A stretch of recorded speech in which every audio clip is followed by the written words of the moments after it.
Activists from the Alzheimer's Association and the chapter covering Northeast Florida left Jacksonville before sunrise one morning this week, determined to get lawmakers on their side. We're going to make over 70 meetings, guys. Let me tell you why this works. This gathering inside the historic old Capitol building came just hours after this scene. When at sunset, purple lights illuminated the Capitol building, bringing awareness to Alzheimer's disease.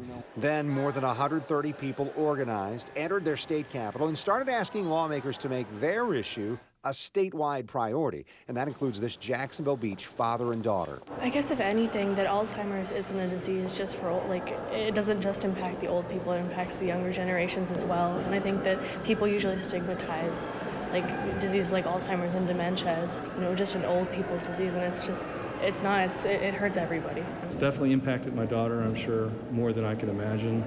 I know it impacted my wife and I, and it's hard to explain until you go through it, and it's something that you don't want to wish on anybody. It's a long goodbye. Lawmakers say hearing from people like this really makes a difference to them. I asked the chairman of the Senate Appropriations Committee. Well, it's always important to hear from people back home. And when a group shows up in my office and fills my office up about an issue and they're from my district, I pay attention to them. And we talked to a Jacksonville senator who has lived through the loss of 2 family members to Alzheimer's. Alzheimer's is not just an individual disease, it's a family disease.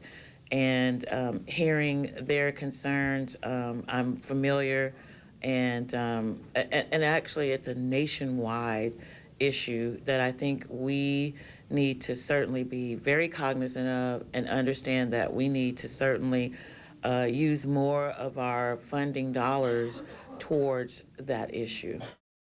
Governor Scott's budget at this point includes an additional $3 million in funding for Alzheimer's research and care. Senator Gibson says that is not nearly enough.